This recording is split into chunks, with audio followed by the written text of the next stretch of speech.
Hello, brilliant entrepreneur. It's Tash Corbin here, and welcome to another episode of the Heart-Centered Business Podcast.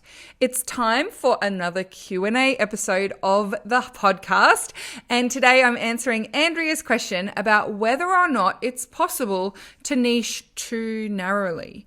Can your niche be too small? Can you niche too far?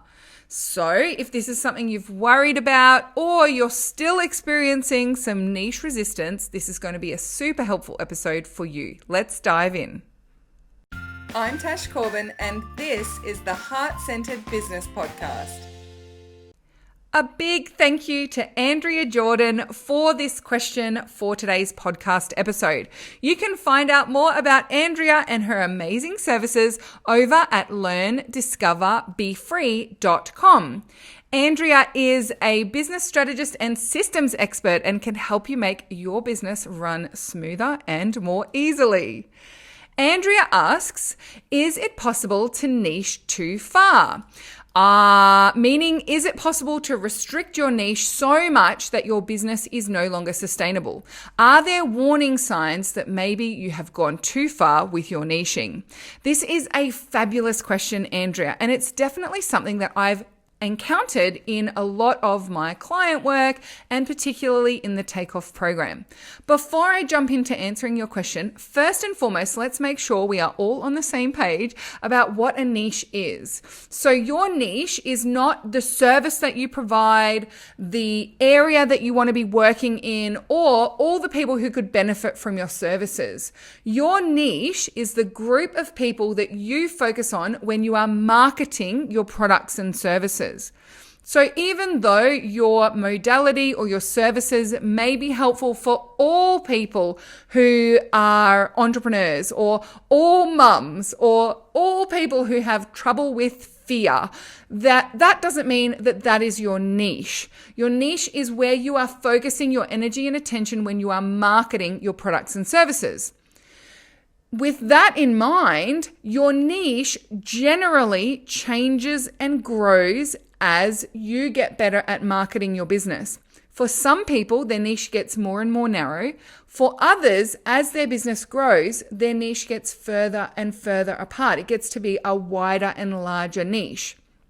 However, generally speaking, the smaller the niche, the higher your conversion rates and the higher you can charge, the more money you can charge for your services in particular. So we are very passionate in the Lady Posse about keeping our niche nice and specific. Now, it's not necessarily the case that you can niche too small or that you can go too far. Think about, for example, being a dog walker for celebrities in the Hollywood region. Now that you might think, well, there's so few people who would fit that specific niche. But if you have a particular skill or you have an ability to reach those people, then being able to niche down and focus on the specific needs of the dogs of celebrities and the celebrities themselves is a really smart and savvy niche. So it's not necessarily that the niche is too small. However, it is possible to niche too specifically without necessarily having the reason or the benefit or the access to that niche. So another very hyper-specific niche, a friend of mine is actually a makeup artist for ballet. Now, you might say that is way too niche and way too specific, but she has ready access to ballet companies, ballet schools, and ballerinas online. And so for her, being that specific and being that niche is a very smart decision.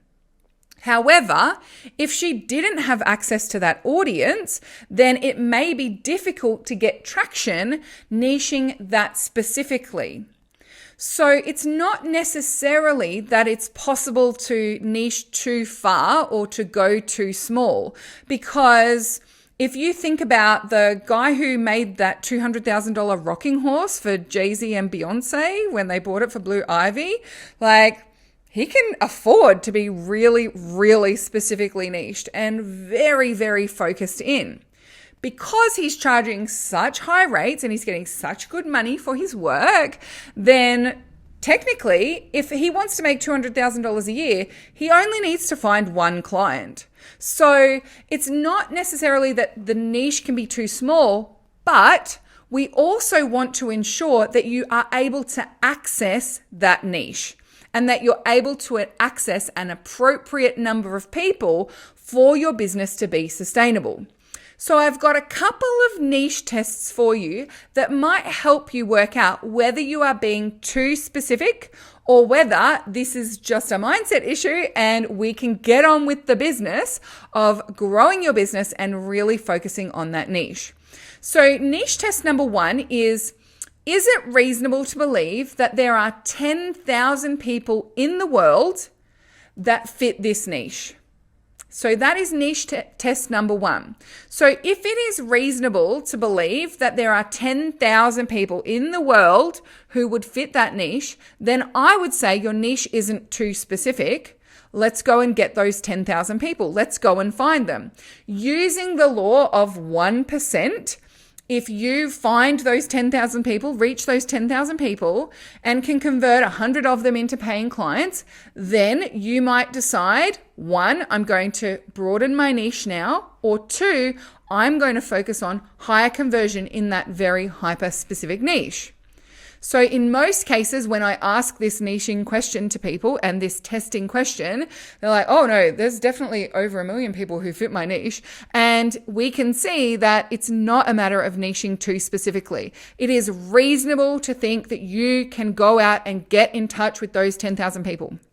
Now, the second niche test is related to a widely accepted fact and statistic that on average, the average person knows 600 people and knows 600 people to the point where they would recognize them and say hello to them in the street. So if we are an average person and you know around 600 people, then the question that I would ask, the niching test I would ask is, do you know 3 out of those 600 people who would fit your niche? And if that is the case, then it is reasonable to say that your niche is accessible to you as well. So the first niche test is around the quantity, and the second niche test is around your ability to access that niche. So if the answer is yes, there are 10,000 people who fit in the world, and yes, in the 600 people that I know, I definitely know that 3 of them fit within that niche, then I would say you definitely haven't niched too narrowly. Now, the opposite challenge is usually the challenge that most people have. They are not niching specifically enough. And a lot of the time, they're not niching specifically enough because they're not focused on accessibility either. They see the entire world as their marketplace, and because they're not focused on where they have ready access to an audience, they can potentially keep their niche so broad that they try to speak to everyone and end up resonating with no one. So hopefully this has answered your question, Andrea. And if you have any follow-up questions and want to continue the conversation, then please do make sure you come on over to the Heart-Centered Soul-Driven Entrepreneurs Facebook group. Use hashtag podcast Let me know you've been listening to episode number 254 and let's continue the conversation. Now, if you've been listening along to this episode and you're thinking, I need to do some work on my niching, then I have a fabulous resource for you. It is my free Nail Your Niche training, and it is available right now. All you need to do is go to the show notes of today's episode at tashcorbin.com/254, and I'll make sure that the link is there at the bottom of the show notes. Thank you so much for joining me for this episode of the Heart-Centered Business Podcast.